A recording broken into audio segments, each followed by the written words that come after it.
Azken urteetan aldaketa asko izan ditugu munduan zehar.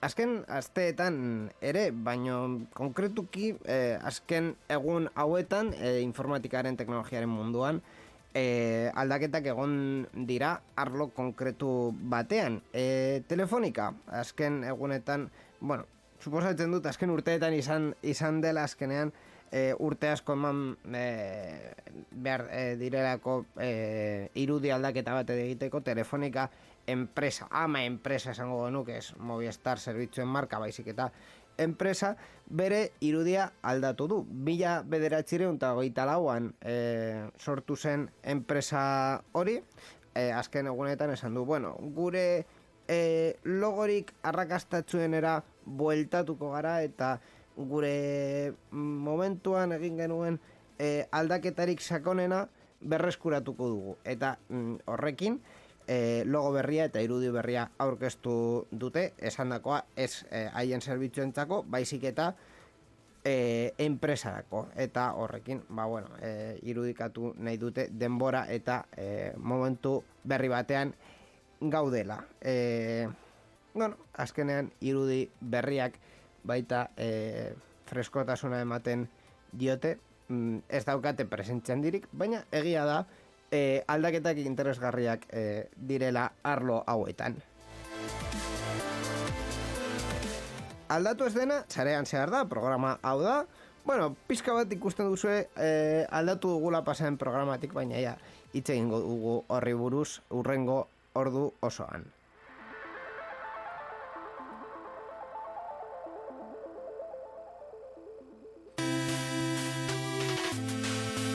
Sarean zearen parte hartu nahi duzu? Gure berriak iruzkin du? Ekitaldi bat kontatu? Gure hankasartzeak kritikatu? Erantzuna positiboa bada, bidali ezazu email bat. info@sareanzehar.eus. Gure WhatsAppa 688-688-00 da. Telegram ere daukagu, 688-688-00 Gure Twitter eta Facebookeko profiletan idatzi dezakezu ere. Eta ez ahaztu gure asteko agenda. Informazio guztia sareanzehar.eus webgunean. Zuen mezuak itxaroten ari ditugu. Bai? Bai.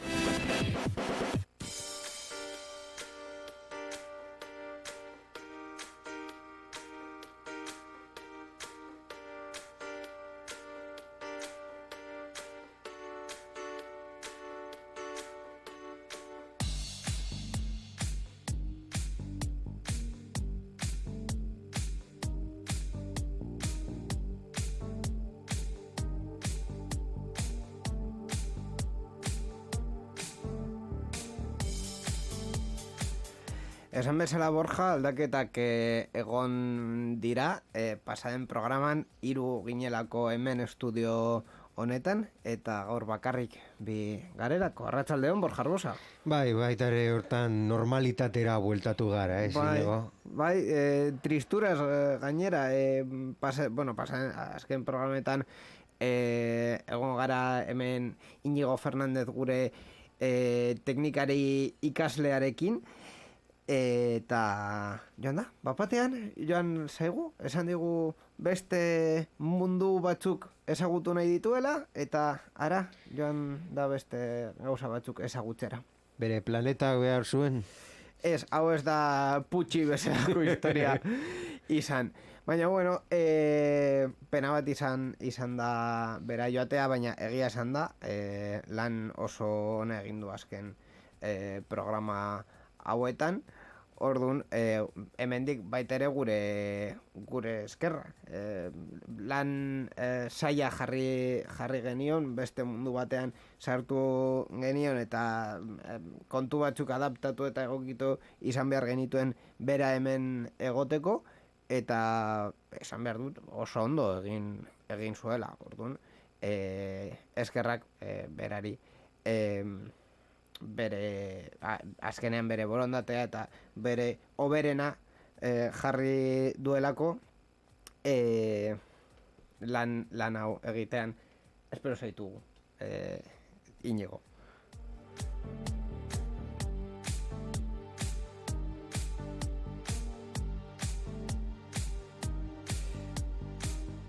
Eta esan da, beste kontuetara sartuko gara, teknologiari buruz gauza asko ditugulako gaur. Ez dira horrela kontu sakonak edo handiak gertatu, baina komentatzeko material asko sortu digute azken egunetan enpresak, ezta?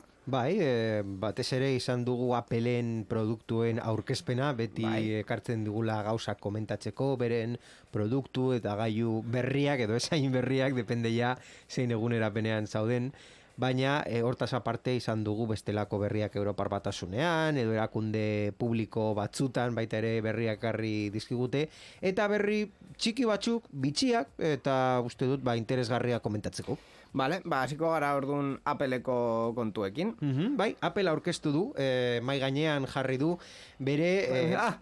Mai gainean jarri du, Bai, bere mai gaineko ekipo berriak 4.5K bere izmena duen 24 atzbeteko pantalla baten presuntzioa daukan, eta bertan hobekuntza garrantzitsuak sartzen dira, ala nola webcam bat, 1080 pixel daukana, bueno, sekulako kamera, una cosa. Soinu sistema integratuta, baita ere berrikuntza garrantzitsuak Magic Keyboard berrietan ere non-touch ID sensorea lehen aldiz osatzen duena. Baina, badakizu zein den honen berrikuntzarik garrantzituena? Zein? iMac berri honetan, bere mai gaineko ordenagailu berri honetan, bere diseinu propioko lehenengo txipa jarri dutela, M1 txip hori.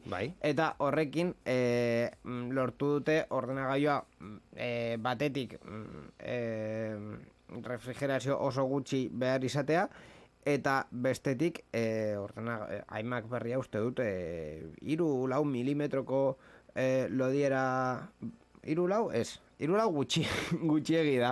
Uste dut 10 zirela edo. Bai, 10 edo horrelako zerbait. Orduan, irudia egiteko iPad bezalako. Agian ia pizkat potolotxoagoa, baina tamaina hori dauka. Orduan, horiek izan dira bi berri nagusi ekipo ordenagailu honekin. Apple bere aldaketa jarraitzen du bere chip propioak, bere prozesagailu propioak jartzen ordenagailuetan, eta aldaketa nagusia kasu honetan hau izan da. Gainera, kolore sorta oso handia jarri dute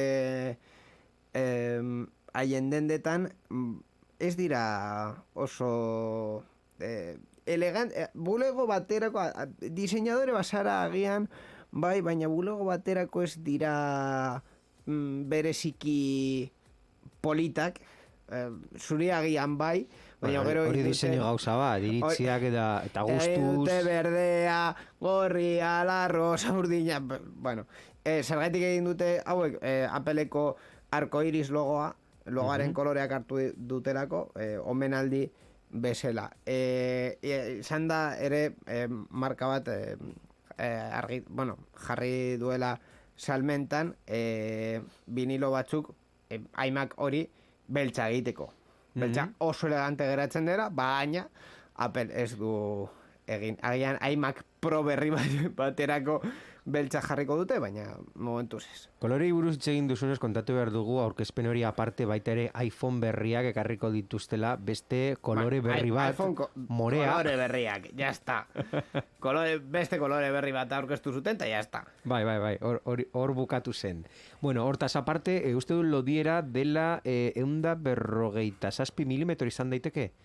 Pantaiaren lodiera, baina bueno, zuk esan duzun bezala, baina konpetitzeko tablet bat dakan lodierarekin.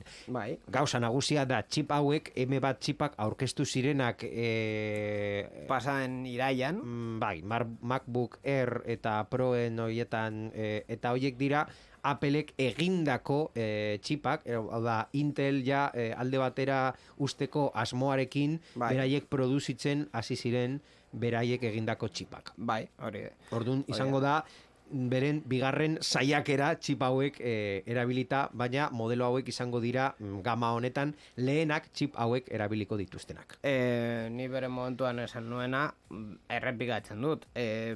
iMac berri hau ez da prototipo bat bereziki baizik eta, bueno, azkenean karatuagoa egongo da, ja. Froga bat da, eta ziurrenik urrengo bertsioa, urrengo urtekoa edo 2 urte barrukoa asko zobeagoa izango da. Momentuz, frogatzen nahi dute formatoa, diseinua eta prozesadorea, eta urrengo bertsioa asko zobeagoa izango da, ziur. Beitu, aurkitu du lo dira, 11,5 milimetro, alderatzen badugu mugikor normal batekin direla 7 edo 8 milimetro. Orduan oso gertu geratzen dira mugikor batek daukan pantalla baten lodierarekin. Adibidez, zuk hor momentu honetan frogatzen ari zaren, zure iPhonearekin. Gutxi gora bera. 7-8 milimetroren lodiera, pizkatxo bat erdia baino gehiago. Kontua da, hemen daukagun... Direla 11,5. Hemen daukagun pantalla batek alderatuta. Imagina zuen mai gaineko ordenagailua hau izango dela. Oso gutxi. Oso gutxi. Bueno, zer gehiago kontatu dezakegu aurkezpen honi buruz, ja, ordenagailuak alde batera utzita, zeren baita ere, konektore berriak eta kargatzeko sistema berria, Touch ID ja erabili dezakezu, Touch ID dela zure atzbetea jartzeko, mugikorreran jarri alduzun bezala, gauzak desblokeatzeko, zure teklatuan jarriko dute hor botoitxoa, zuk nabigatzeko hor non zure identifikazioa jarri behar duzun lekutan, zure sistema identifikazio digitala erabiltzeko. Izango da erabilgarria ziurrenik. Hori erabilgarria izan daiteke zertifikatu zure identifikazio zertifikatuekin, hau da, zure hori jarri eta aktibatu... Baina izango da, adibidez, oso erabilgarria paseinitzentzako. Edozin lekura... Apple badauka jabero ez, bere Appleen barruan daukazu hor aplikazio bat non kontraseina guztiak sartu aldituzu, eta horrekin jarri eta kontraseina ez jarri leku guztietan. Hori da. Hori ordenagailuen arloan, baina baita ere, esan duzun bezala, mugikor... Bukatu baino lehen ordenagailuen arloan, kontatu behar dugu 24 watts iMac berriak apirilaren 30 aurrera egongo dira eskuragarri eta maiatzaren 2. abostaldian iritsiko dira dendetara. Pentsatzen... Pentsatzen, duzu, hau erostea. Prezioak, 1.500 eurotik gora, modelo basiko, nola baita esan da, eta ia 2.000 eurotara jun algara nelako prezioetan. Horretaz aparte, aurkeztu dute baita iPhoneen kolore berriak, baina baita iPad Pro berri bat. iPad Pro berrietan, ikusi dugu baita ere belaunaldi berria, uste dut hemen ez dagoela ezer berezi, edo zuk ikusi duzu zerbait atentzioa deitu dizuna, ia ezer, baina gauza bat gutxienez nire atentzioa deitu duen gehiena izan da Apple AirTags. Hori kontu oso interesgarria izan da. Eta gainera da merkeena. Orain kontatuko dugu zer da hain merkea eta zer egiten duen. Merkea. Zer da Apple AirTags, zertarako erabiltzen da eta ze prezio dauka. Vale, AirTag zertarako erabiltzen da, zuk non jarri duzun gauza bat jakiteko. Hau da, lokalizazio txip bat da, simplifikazio bat egin da. Hau da, zure aplikazio, zure mugikorran dagoen aplikazio batekin, Find My edo zer, orain da, Find My Phone, edo non dagoen zure telefonoa. Deitu zioten Find My iPhone, baina azkenean da Find My portátil, nahi duzuna. Hori da. Zure Find My aplikazioarekin funtzionatzen du, NFC, Bluetooth eta banda ultra zabalarekin, baita ere, Horrela, gailuaren kokapena mapa batean biztaratzen da, eta Bluetooth mailan badago baita ere soinu bat igortzea eragin daiteke. Hau da, zuzara pertsona bat zure giltzak edo zure kartera edo zure dozer oso erraz galtzen duzuna edo ez dakizu non jartzen duzun edo importante da maletin bat edo ez dakit da, bizikleta adibidez. Bueno, uste dut, bizikleta bezalako gailuekin zailagoa izango dela, Bueno.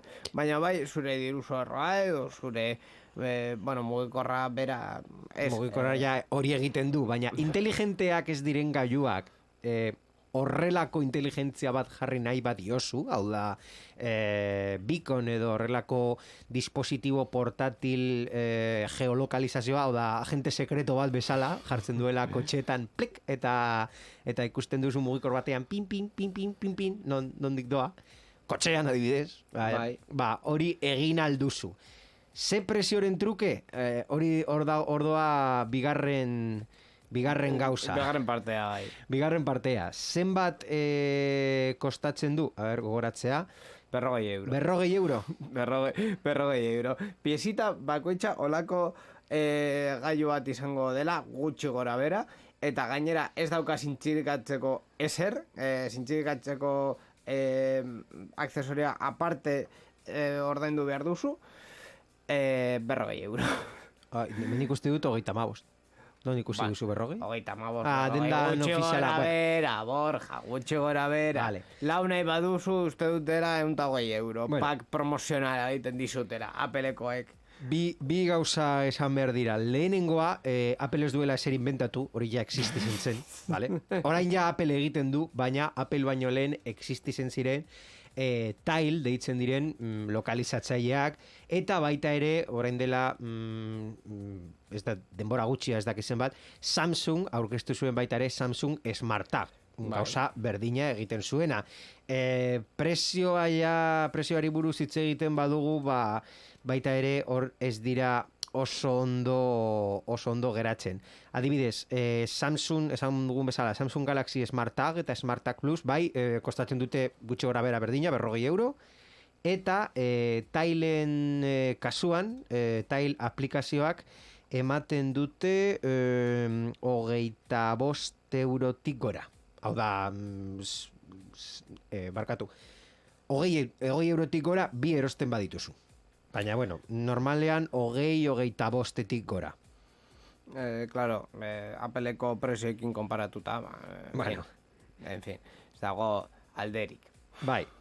Baina ez bakarrik prezioa, galdera da, eta uste dut ikusiko dugula, ez dakit Amerikako estatu batuan, baina Europar batasunean, ze motatako erabakiak hartuko du norbaitek salatzen badu hau kompetentzia desleal bat bezala. Hau ez du arazorik izango, Apple Europar batasunekin beste arazo mota batzuk izan daiteke, baina hau konkretuki ez zergatik, azkenean haien produktu bat da beste produktu batekin funtzionatzen duena, bueno, eta kontua izan da gainera Apple esan duela, bueno, hau plataforma hau guztiontzat irekita dago, Appleko U bat txipa erabiltzen baduzu, haiei ordaindu behar diozula, baina horretaz aparte, bueno, hori kompetentziaren arloan ez du ezer izango, baina azkenean egia da produktu hauek sarbide bat edo ezaugarri batzuk dituztera, bueno, fabrikanteak bakarrik eman dituenak, adibidez nola erabiltzen duten Bluetooth konexioa, edo zein iPhonearekin komunikatzen denean gailu hori zuri notifikazio bat bidaltzeko eta bar. Hau arrakastan dira esan dezake estatu batuetan iPhone asko daudelako hor. Bai. Baina Espainian baita ere, uste dut. Kasu konkretu da Espainian, non Europar batasunean, uste dut, da herrialde portzentai handiena daukana. Bai, baina ez dute hainbeste merkatua.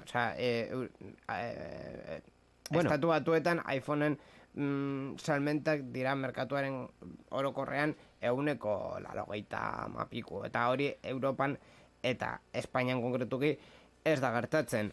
Beste kontua izango da, Europan zenbat saltzen duten gailu hau. Ez daukat portzentai datua, baina egia da Applek egiten duen mugimendu hau beste enpresei ja kostatu zaiela investigazio bat.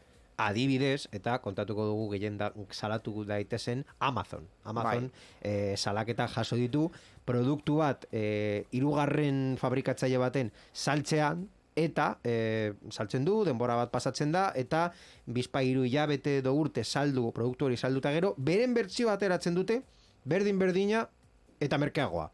Eta promozionatzen dute Amazon Choice edo Amazonen gomendioa edo nahi desuna. Claro, Orduan, hor kompetentzia, pum, zuntzitzen dute, nola, ja dakite zenbat erosten den zure produktua eta nola fabrikatzen duen, beraiek egiten dute bere aukera propioa eta puskatzen dizute, beraiek kontrolatzen dutelako merkatua. Baina, fijatu, non gertatzen den hor kompetentzia esleia, alde batetik kontrolatzen dutela zenbat saltzen duzun Amazon bidez saltzen duzulako, eta beste alde batetik zu produktu berdina egiten duzul, Amazon produktu berdina egiten duelako merkeagoa. Kasu honetan, Apple eta Tile konparatuz, Apple egiten du produktu bat ez dena guztiz berdina, diseinu eta garapen lan asko izan dutelako. Diseinu ez da berdina, baina funtzionalitatea guztiz. Funtzionalitatea bai, baina ezaugarriak eta zer daukan gailua barrutik ez da berdina, eta diseinua ez da. Eta gainera garestiago saltzen dute. Orduan hori ez da Appleen kasua baita ere, baina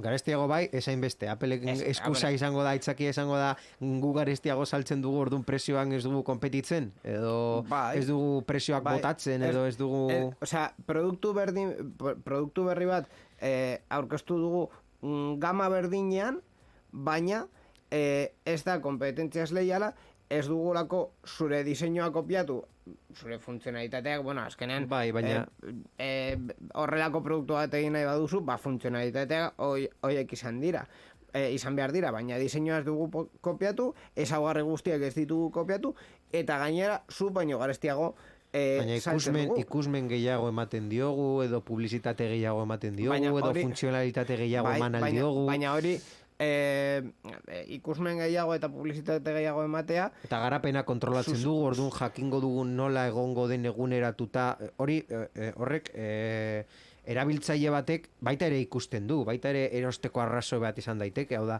Appleen produktu bat da, non beraiek kontrolatuko dute lehenetik bukaera, eta beraiek gainera saldu dute eslogan horrekin. Hau da, Appleen gailua lehenetik bukaerara gu kontrolatzen dugu. Nola egiten den eta nola egokituta dagoen. Txak, funtzionatzen du puzzle bat bezala.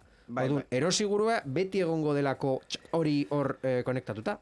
Vale, baina hori da ekosistema bat saltzea. Osea, hori da esaten hori da puzzle baten bezala, pieza bat ja ez du guztiz. Baina paralelismo bat egiten. Zu esan dezakezu baita paralelismo bat egin aldugu Lego honekin. Lego pieza bat jarri aldiozu diseinua gurea delako. Baina Lego den kompetentzia ez dauka aukerarik pieza egiteko gure diseinuarekin. Handiagoa izango da, txikiagoa izango da, ez du guztiz enkajatuko zure proiektuan, zure etxean. Simpsonen agertzen zen bezala, produktu berdin egin arren, ez zinduzu esan Lego dela, esan behar duzu bloke. Bai, bloke bat erosi, baina ja ez da... Baina azkenean hori da ekosistema bat saltzea eta ekosistema bat garatzea. Eta merkatua kontrolatzea. Baina hori gertatuko da Apple merkatuan sartzen denean, merkatu guztia hartzen badu, baina ez badu merkatu guztia hartzen, ez da merkatua kontrolatzea. Jarriko dugu konparazioa trenekin, badaki zuri gustatzen zaizula. Imaginatu Apple egiten duela azpiegitura trenean, antxo iberiko batean, eta esaten du, eta hor edozein tren mugitu aldaiteke. Por cierto, nik bakarrik egiten ditut trenak antxo iberikoarekin. Baino edozein... Baina TGV sartu daiteke, eta Euromez. Bai, baina edozein... Eta Talis. edozein enpresa egin aldu trenak ezaugarri hoiekin.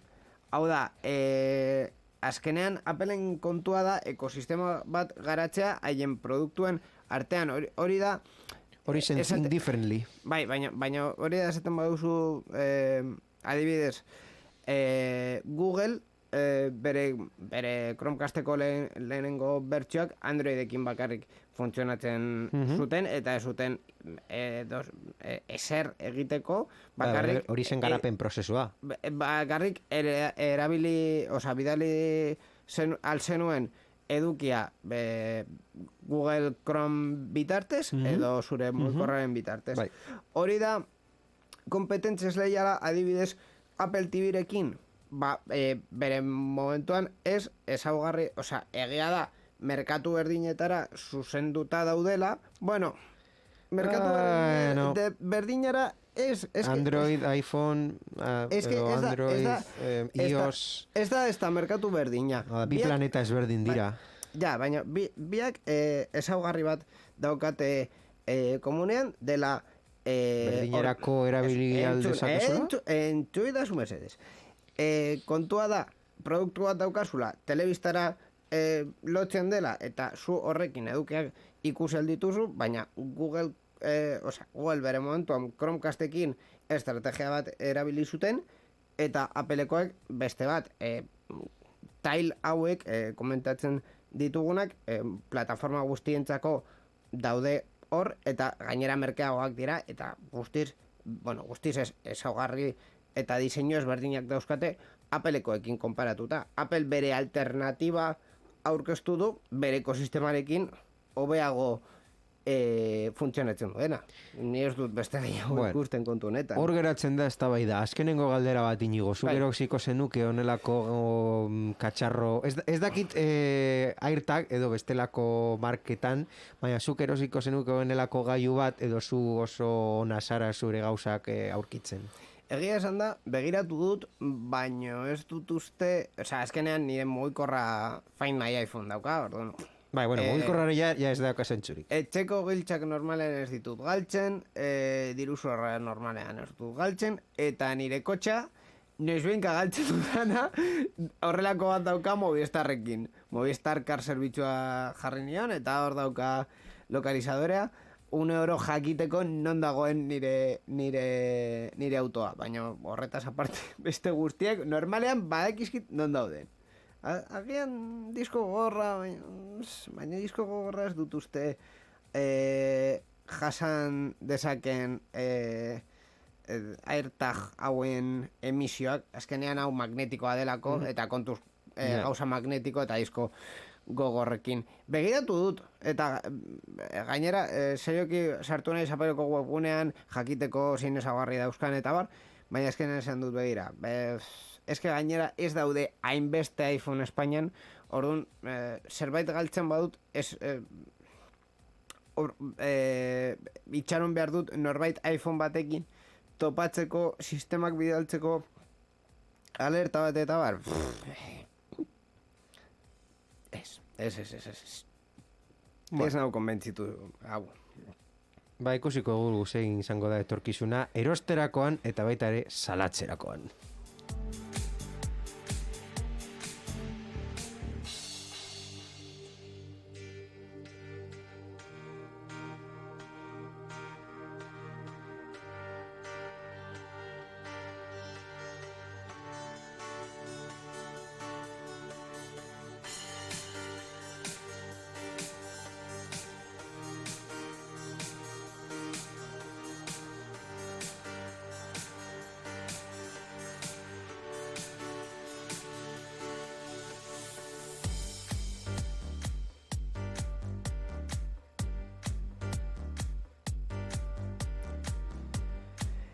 Lehen komentatu dugu gure administrazio publikoetan, gure erakundeetan arazoak zeudela, baino ez edozein motatako arazoak. Ez dugu errentari buruz hitz egingo, ez.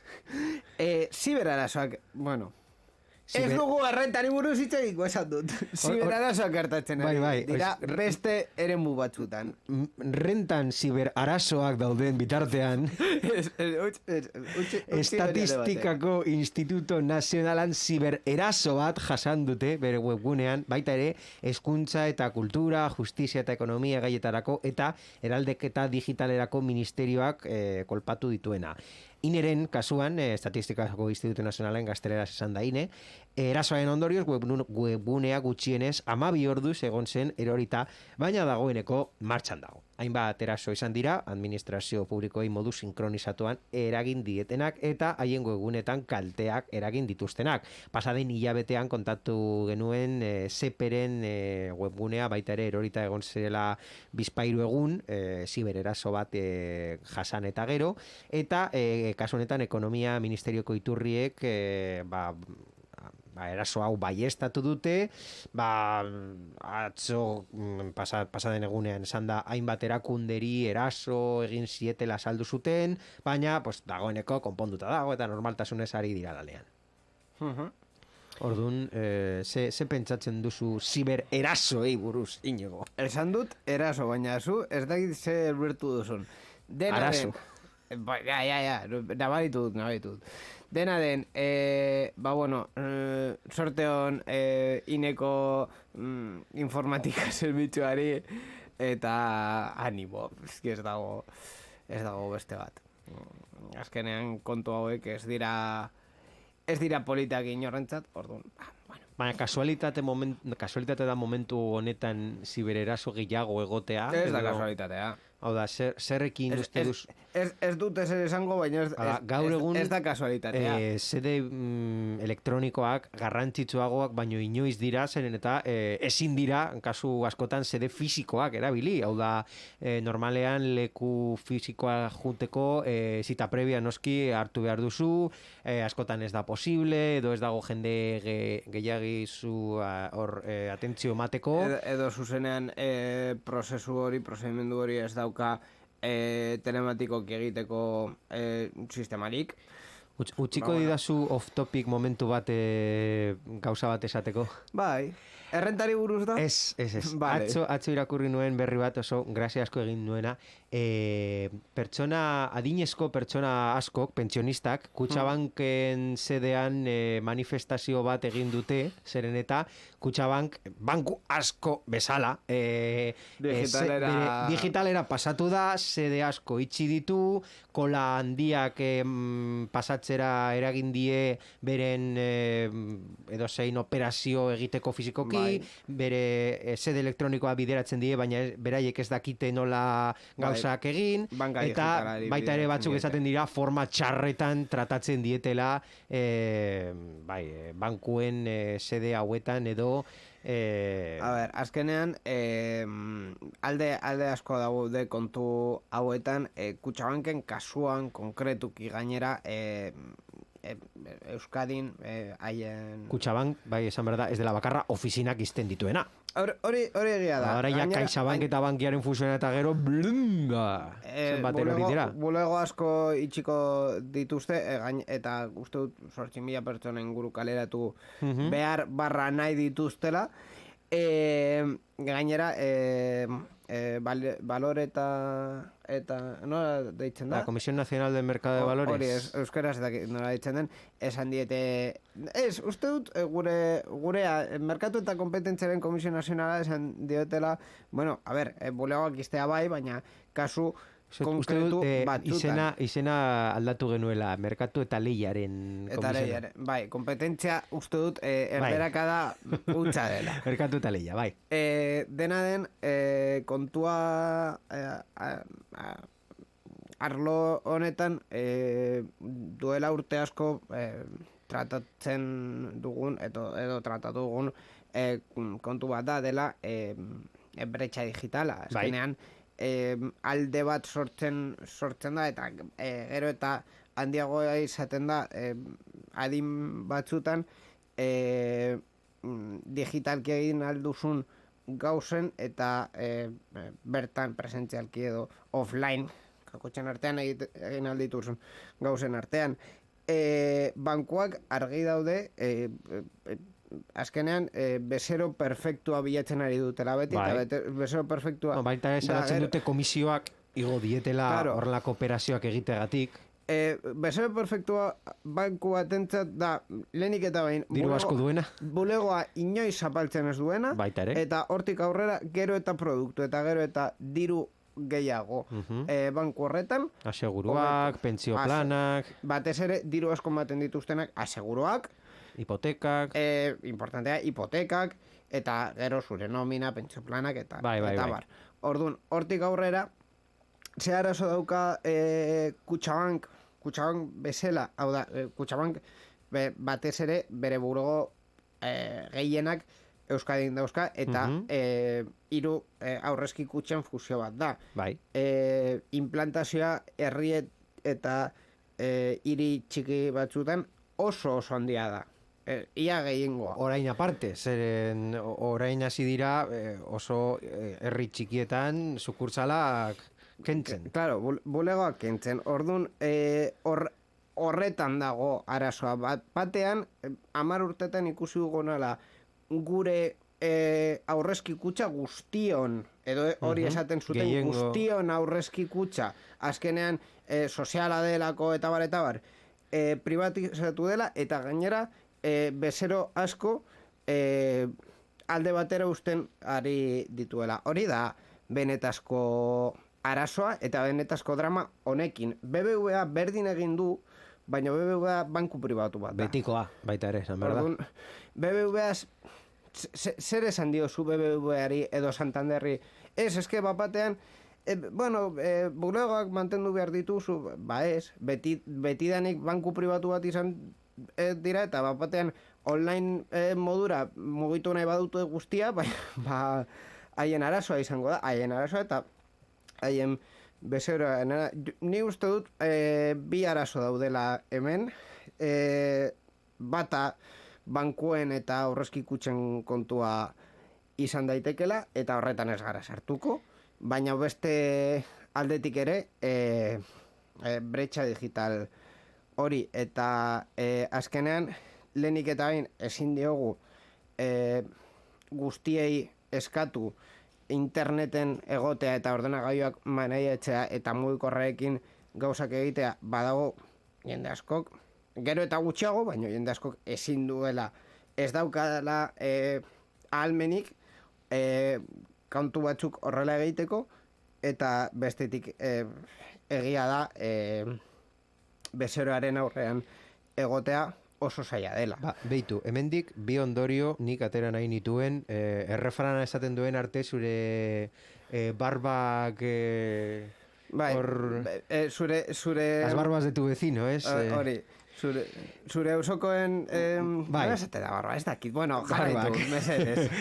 Bi ondorio, lehena, zutaz gogoratu nuen, zeren esaten zuten pentsionistak behar zutela akontu berezi bat, eta gobernuak eman behar zietela komisiorik gabe, zeren zenbat lan egin duten estatuarako, eta akontu espezial bat gobernuak patrozinauta. Eta zutaz gogoratzen nintzen, zeren zuk esaten zenuen berdina, baina erakundentzat, hau da, asoziazio eta claro, azkenean eskatzen zenuen berdina. Tartetxo bat dago hor, non jende talde bat dago etekinik ez duela eman sortzen, bankuari lehenengo bankuari eta bankuentzat ez dira atraktiboak. Baina haiek pertsonaki ere, hau da, enpresa bati etekinak urtero edo hilabetero etekinak dituena eskatzea banku batean akontua izateagatik komisioak ordaintzea logikoa da. Azkenean haien aktibitatearekin etekinak sortzen ari dituztelako, eta horiek ere bere zerbitzuak ordaintzeko balio behar duelako. Proportzionala izan daitekela, baita, baina jende talde batzuk daude, ez dut bere diruarekin bakarrik dirua daukatela eta jazta, pertsona normal bat nomina bat daukala, ez du ezer egiten bere diruarekin etekinak izateko. Kobratzen badiozu komisio bat, adibidez pentsio plan batean dirua sartu edo ateratzeko, bale, ulertzen dut pentsio plan batean, dirua irabazten duzulako, baina nomina bat izateagatik, diru bat izateagatik akontuetan, eta gainera, pentsiodunak, hori, zuik esaten zenuna, zenbat urten eman dute lan egiten, bere estatuak ematen dioten dirua, batean joateko komisioetan. Eta lukro gabeko elkarteen kasutan, lukro gabeko elkarteetan,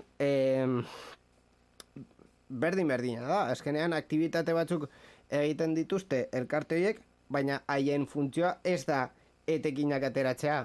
Aktibitate horiek egiteagatik gastuak izan behar dituzte, bai, baina justu banku batean diru bat izateagatik gastuak izan behar dituzte, bagian ez. Alderdi politikoak entzun urrengo hauteskundeak izango diren momentura, zuren programa politikoan jarri, subentzio bat edo akontu berezi mota bat subentzionatuta, horrelako erakundeak eta pertsonak komisio gutxiago, ez dut esango ez komisio ordaintzea, baina gutxiago ordaintzeko. Bigarren ondorioa, eta ja bukatzeko, oso askar esango dut, erakunde publiko bat hori egiten badizu, hau da, ezin duzu ofizinetara jun eta bakarrik egitea gauzak elektronikoki eta hau ezin dut eta kexautuko naiz eta manifa bat montatzen badut, ni gutxienez ulertzen dut. Hau da, gazteleraz si Bizkaia te basila tu te calla lo asimila. Ez. Errentarekin alderatuta. Baina Kutxabank hori egiten badizu ez manifestazioa ez egin. Beste banku batzuk daude. Akontua itxi eta beste banku batetara jun. Zu, Borja, tontolbote, que les haces el juego. Borja, zu hemen Bilbon eta Gasteiz artean bizi duzuna, zu hemen aukerak dauzkazu beste bankuetara joateko. Ni eta edo no. Ez. Ez naiz txarla izan nahi, baina maltsurra izan nahi, baina... Ez, Borja, ez, barkatu, baina... Kutxabank bizitza dago aparte, Kutxabank aparte. Baina jende... Bankuen munduan. Adinezko jende askotarako, haien herrian, bakarrik daukate bere bebekaren bulegoa. Bueno, orain agian ez da ere. Orduan, zu imaginatu, 60 urteko pertsona bati esatea, eske... Joan zaitez beste banku batera. Bai, BBVA ez daukala bulegorik nire herrian, edo Santander ez daukala bulegorik nire herrian, eta zerrenda guztia egiten duzu, ez daukatela bulegorik nire herrian. Ez daukadala ez da diru ateratzeko modurik bakarrik Kutxabankeko kajeroa dagoelako hor, eta beste banku batekin komisioak kobratuko nautela. Baina zenbat iraungo du Kutxabankeko kajero horrik. Borja, baina eske hori ez da aukera. Hori, pertsona jentzako... Vale, baina zenbat pertsona... Arrazoia emango dizut kontu... Beste guztientzako... Erakunde... Hiri handian bizi bazara. Barkatu. Arrazoia emango dizut urrengo kontuan. Erakunde publikoei egia da eskaera edo exigentzia egin aldiozula arlo honetan eta banku pribatuei ez. Baina hori da arazoa, banku pribatua dela eta ez dutela ezer egiteko beharrik edo ez beharrik. Baina hau ez da buruzko ez da bai da. Bi gauza alderdi publikoentzat, lehenengoa, akontu publikoa jende batzu, kolektibo batzuentzako, bigarrena, kutxa publikoa herri txikietan edo zein bankuekin funtzionatzen duela. Hau da... Kutxasaina ez? Kutxasain bat egotea komisiorik gabekoa. Kutxasain multimodal bat, hau da, ezin dute pizka bat jarri... Hombre, hori beste gauza askoren artean. Azkenean, Espainia ustuta deitzen duten arazo hauetan kontu asko daude. Bizkaian sorte oso ona daukagu, herri asko daudela. Baina ez engainatu, itxiko dituzte Kutxabankekoek. Zergatik... Hori ziur. Ez da betirako izango. Esan nahi dizut, Bizkaian sorte oso ona daukagu, eta Gipuzkoan ez dizut kontatuko. Jende asko herri txikian bizi direla, eta oso sakabanatuta daudela territorio osoan, baina hori administrazio publikoak sustatu eta mantendu behar dute. Azkenean, enpresek ez dute hori bilatuko, osea, herri ean, edo haiek esaten duten bezala, ien bizira bazara, enpresak ez dira horra, joango, zenbat jende bizi da hor, 1000, 500 pertsona, ez dakit zenbat jende bizi diren hor, enpresak ez daukate interesik 1000 pertsona hoietan, claro, honetan, administrazio publikoak esan behar diete, bale, ez daukazu interesik, baina horra ere joan behar zara, eta hor ere egon behar zara, nire biztanleak girelako, eta zaindu eta mantendu behar dituzulako. Hori da, azkenean, administrazio publiko baten, objetiboa, helburua, ez? Bai. Guztion onera bilatzea. Alderdi politikoak entzun hor usten ditugu iradokizunak. Borja, esan behar dizu, gauza bat.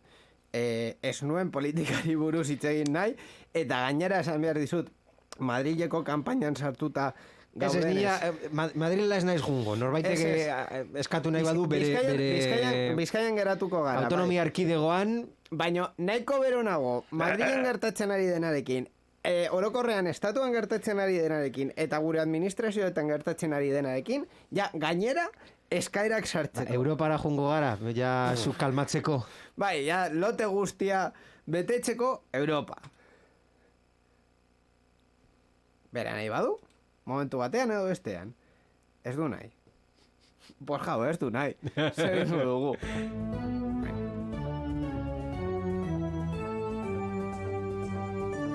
Europar Batasunaren berria. Sarean zehar. Esan behar dizut, uste dut mosketak egin behar ditugula. Bankuak bezala berri askarrak fuera. Zergatik, Europar Batasunaren berrian, movida asko dagoelako ere, eta 15 minutu bakarrik geratzen zaizkigulako. Eske, gainera, izenburua ez da gutxirako. Europak adimen artifizialari eta robotei buruzko lehen araudia sortu du, ojo, aurpegiak ezagutzea debekatzen da eremu publikoetan salbuespen batzuekin. Eta gainera, telita dauka berri hau orokorrean osoan. Bai, teknologia hori buruzko lehen lege esparrua da eta makineriari eta robotei buruzko beste araude batekin batera dator. Segurtasuna bermatu eta Europar Batasunean inbertsioa indartu nahi duen araudi berri bat da, hainbat arrisku maila sortuz eta egoera jakin batzuetan aurpegi onarpena debekatuz. Hori da Margaret Vestager, gure Europako lehiarako komisarioak azaldu duena, legedi berri honek oinarrizko eskubideak jokoan daudenean jardungo duela adimen artifizialaren erabilera jakin batzuk arautzen direla adieraziz, baina berrikuntzarako tartea utziko duela aginduz. Gainera, uste dut Europa oso ondo egin duela lege hau eta oso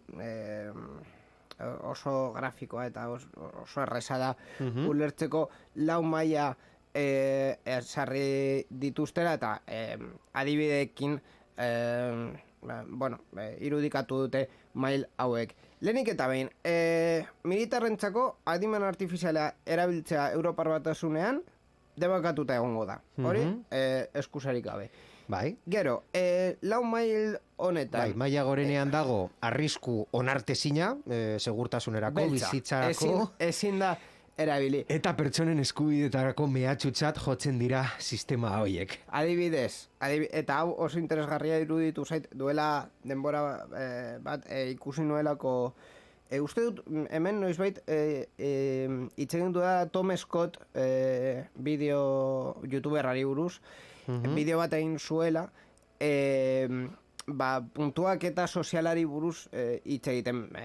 Imaginatuz nola izango zen kasu honetan Erresuma Batuan, puntuak eta sozial baten sistema. Eta hau konkretuki Europar Batasunak esan du, hau ezin dela egin. Hau da, adimen artifiziala erabiliz eta pertsonen datuak erabiliz, ezin duzula garatu sistema bat, non batzuk goian eta beste batzuk behan dauden. Orduan, hori oso importantea da kasu honetan Urrengo mailan Arrisku handiko, bai, bigarren Gorria. puntu bat. Honako hau izartzen dira, herritarren osasunean eragina izan dezaketen azpiegitura kritikoak, hezkuntzan eragina izan dezaketen azpiegiturak, eta adibidez, azterketetan, kirurgiko osagaietan, langileak biltzeko sistemetan, zerbitzu publikoan, legedian, immigrazioan edo, administrazio edo justitzarako adimen artifiziala trampak egiteko aukera ematen duen azpiegiturak. Eremu hoi guztietan, adimen artifizialak bete behar zorrotzak, bete beharko ditu besteak beste, arriskuen analizia, emaitzen trazabilitatea, dokumentazio xeatua, giza ikuskapena eta sendotasun maila handia. Hirugarren mail bat dago, Bai, hirugarren maila honetan, arrisku limitatua, amarillo, horia. bai, hor barruan, sartzen dugu sistema chatbot bezalakoak, vale? Eta sistema horretan izan beharko dute transparentzia minimo bat. Bai, Oda, hau da. gardentasun maila izan beharko dute eta erabiltzaileei makina batekin hitz egiten ari direla ohartarazi beharko zaie.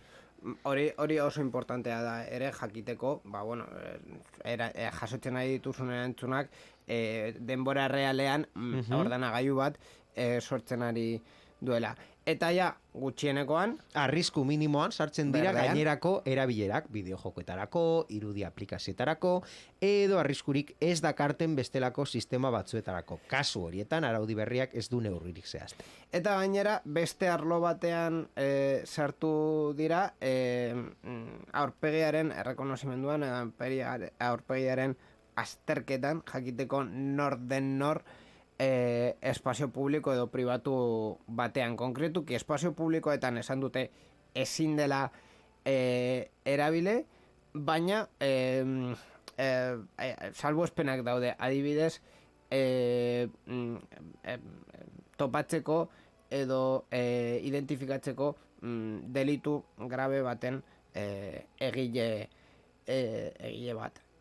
Dena den, honetan, Espainian gaur egun gertatzen den bezala, epaitegi baten baimena izan beharko Bai. dute horrelako sistemak martxan jartzeko. Bai, hori da. Eta baita ere araudi hau hainbat duda edo hainbat gauza ez oso, testua momentuz ez dago onartuta, erredakzioan dago, baina zalantzetako bat urrunekoa edo denbora errealean definitzea da, eta horrek atea ireki liezaieke azterketa sistema jakin batzuei ala nola manifestarien gandik hurbil dronei, polizietako kamerei edo zuzenean ez diren sistemei. Norabide horretan legedi nazionaletan ezarri arte itxaron beharko da, aurpegia aitortzeko zer salbuespen mota izango diren legezkoak hobeto jakiteko. Horrek Europak ekarri igunan ikustu dut oso interesgarria dela legedi hau, eta jakin behar izan dugula, jakin behar dugula hemendik aurrera nora doan adimen artifizialaren kontua, benetazko kontrola izateko arlo horretan, eta administrazio publikoak sistema eta neurri proportzionalak martxan jartzeko.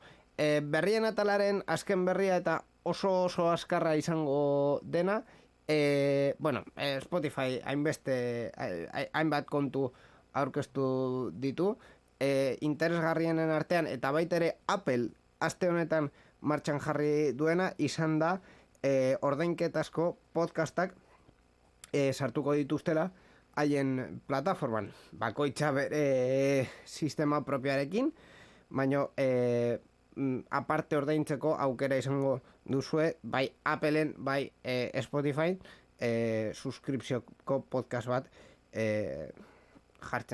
podcastak jartzen direnean plataforma hauetan. Baina gu Patreonekin jarraiko dugu? Gu Patreonekin jarraituko dugu momentuz. Presioa ere igo dute Spotifykoek bere bezero guztientzako mundu osoan, gainera. Eta hau esan da, uste dut, ja geratzen zaiguna, berri askarrak alde batera utzita, geratzen zaigu titulol egitea. Titulol. Borja, kamera eta mikrofono guztiak zuretzako, jakiteko zer prestatu duzun aste honetan nire harridura edo ez dakit zer sortzeko. Ba, beitu, Baina, 2 minutu dauzkazu. Bueno, ba, aste honetan izango dugu protagonista broma bat, youtuber bikote batek Airbnbien panpinetxe bat alokatzea lortu zutela, martxoaren 31an argitaratutako bideo batean Josh Peters eta Archie Manners txantxasale ospetsuek 18. mendeko etxe baten maketa argitaratu eta argazkiak ateratzeko prozesua dokumentatu zuten ur botila batekin eta eskala argituzteko moduko kreditu txartel batekin. Hor baita be aurpegi erraldoia komuneko ispilu barrokoan ere ikus daitezke. Ba, bikoteak dio $13,000 erreserbetan jaso dituela, $120 gauean eskaintzagatik Airbnbin dirua itzuli ziotela diote, baina ez zuten dirua jaso, Airbnbik ez baitzituen ordainketak prozesatzen txekina baino 24 ordu beranduago arte. Orduan, Esperimentu zuten ia berzen bat diru jasotzen dugun panpinetxe oso argazkionak, baita ere esan behar da, zuk argazteak ikusi batuzu pegoa ematen dutela, baina bueno, Airbnb baita ere galdetu zioten, baina ez un gertakaria komentatu nahi izan. Bueno, ba, kuriosa da, azkenean horrelako erreserba webguneetan oso atento. Erreserbak egiterakoan konprobatu etxea existitzen dela. Adi, zer jartzen duten, agian, bueno, ez dela guztiz erreala. Irratsaio hau Creative Commons aitortu ez komertziala partekatu berdin 4.0 nazioarteko lizentziarekin banatzen da. Horrek esan nahi du gure edukiak nahi beste partekatu ditzazkezula. Informazio gehiago nahi baduzu josareanzehar.eus webgunera.